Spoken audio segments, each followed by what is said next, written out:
How are Okay. you doing? Okay. Even- How is your day going? Even yesterday? Any day, sir. Any day this week. It's been a fast and furious, right? So how has it been for you this week? It's kind of a battlefield. I'm not struggling, but I have to set up what is the best way to the student. Okay. Okay. So building on that, I want to start by praising some of the things that I've seen as I've been walking in and observing you. I see relationship building. I see that you have a strong relationship with your students because they're always listening to you, right? So they're always looking for that cue of what does he want me to do? What does he want us to do right now? So that's very evident in your classroom, and I want to stamp that because you've done a very, very good job of taking the time to build that relationship with the students. My second praise to you is that you've done a good job getting the students to do dry labs, right? So in our first unit, we focused on anatomy and physiology foundations, right? The foundations of. And on one class visit that I came in, I actually saw you and the kids were actually up and over in the lab section and doing measurements, doing body measurements. So that is my praise for you, that you have gotten the kids up and they're doing a lab investigation, that they're investigating. So I want to stamp on that's good work. Okay. So you know that as a campus we've been conducting our cultural learning walks, and I think Ms. Casillas has been pretty good about explaining like what are the look-fors, right? Especially in alignment with Mr. Elizondo's memos, right? So we kind of know what we're looking for when we're doing those cultural learning walks. So this week I was able to model teach. I came in, we actually did really good because you were willing to unit plan with me, right? So we had a good foundation as to what Monday and Tuesday might look like for Unit 4, the skeletal system. So on Monday, I spent first period here, bell to bell, the 105 minutes of the entire block, modeling the lesson. So talk to me about what you observed during my model teach and how the students responded and what the environment was like here in your classroom during first period. Talk to me about that. My first period is very pay attention what's going on, and they try to absorb information.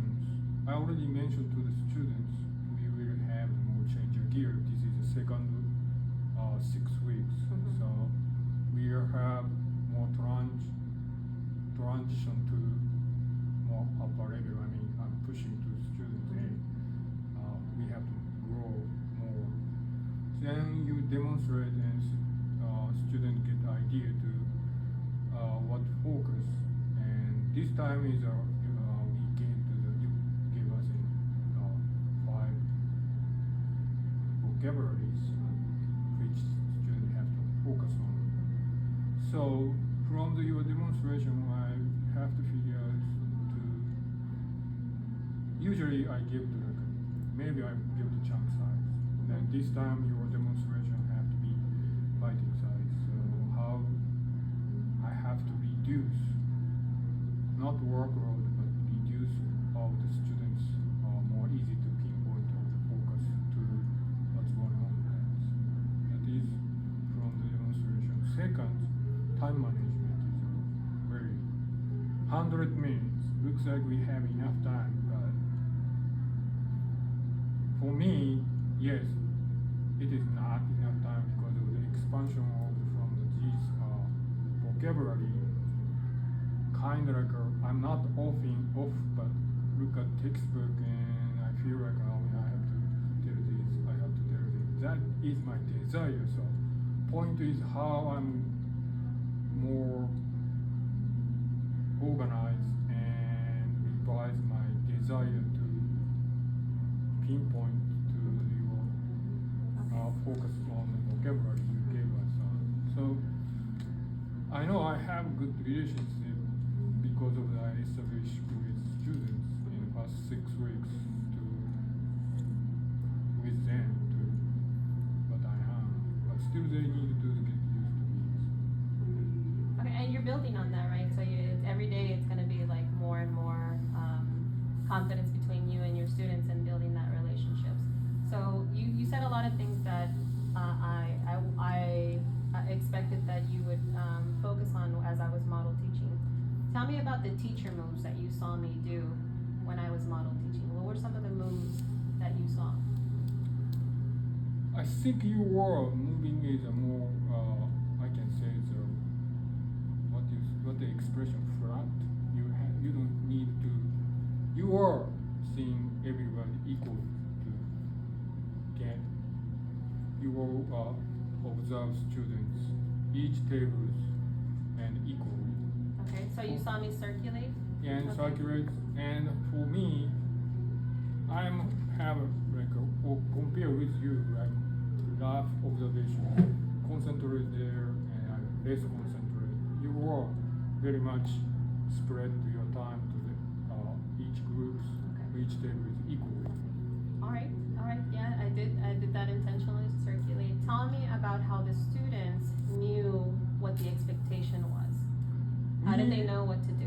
Oh, they are new because of the we are posting like PowerPoint, Okay. also Yeah. we are posting about. So what about, let me No, prompt you a little also bit. their note too, so they are, Okay.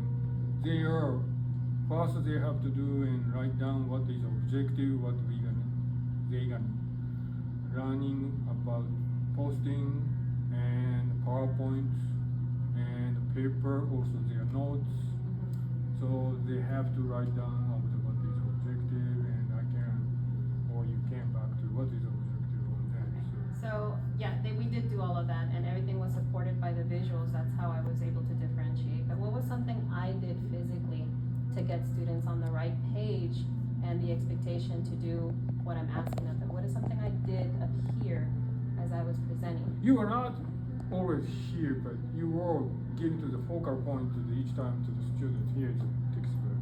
So you are telling them, why don't you open the textbook? Not for me, like, hey, this is 107, but you are not.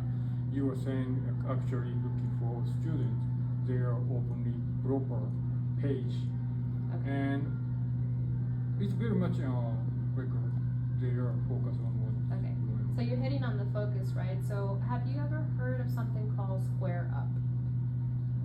A teacher move, something a teacher does to square up. Let me We ask- only know, I only know the power zone style on it. Uh-huh. When the teacher is standing, that is a power zone, and